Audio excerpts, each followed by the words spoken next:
$15,000. That's how much June Walker says she paid for her house. 2 months after I make the last payment, I get this eviction notice. Now she's been told she doesn't own it.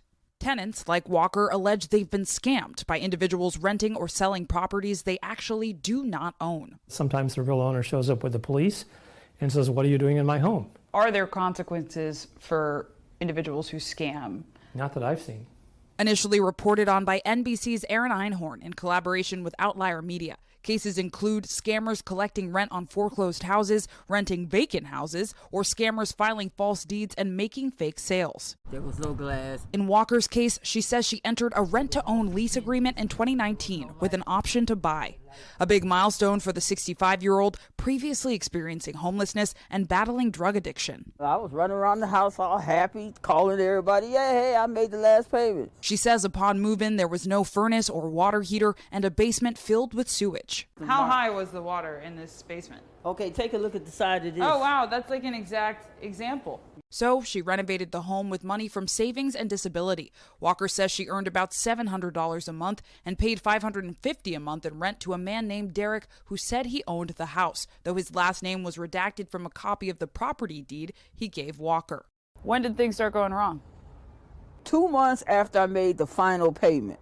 Walker made her final payment April 2021, but when she asked for the original deed, Derek eventually stopped responding. He was not the owner. Wayne County documents show RHMS Group bought the house for $8,500 at an auction in 2017. The group sold to Bacafe LLC, which ultimately filed Walker's eviction notice. In response, the lawyer for the company said, in part, the companies do not know who Derek is, and, quote, he had no authority from our clients to lease out or sell the property. The Detroit Police Department saying, in part, scammers are often not held accountable because they, quote, use fake identities, do not provide written leases, and use a middleman to commit a crime. Now, the grandmother of two faces virtual eviction hearings. But it's not just her. As more houses face foreclosure, Phillips says more tenants are at risk. In the biggest way, it's hit those communities that are more on the lower income. 35% of Detroit residents live below the poverty line, leaving traditional pathways to home ownership out of reach, according to housing experts. Unless scammers are identified and prosecuted, advocates like Phillips say nothing will change.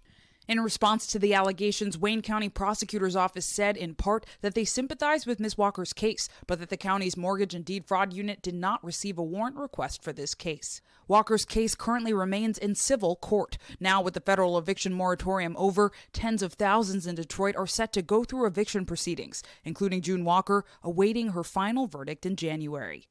Well, when I talked with the attorney last night, she said that we just needed to survive today. Do you feel like you survived? I know we have. But it's not just about me. I think and wonder how many people have been through this. How many people just in Detroit alone have been played like that, man. Zinkley joins us now. And Zinkley, we got to give a shout out to Aaron Einhorn, our colleague here at NBC, who did this story initially, got the attention of lawmakers who are now trying to actually do something and solve this for people like the woman you interviewed, right? Tell us about that.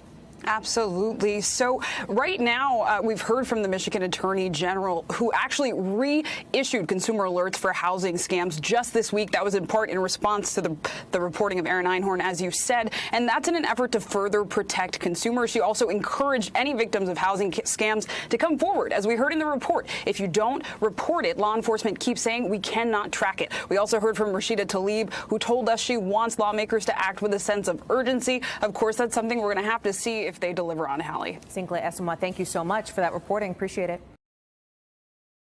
Thanks for watching our YouTube channel. Follow today's top stories and breaking news by downloading the NBC News app.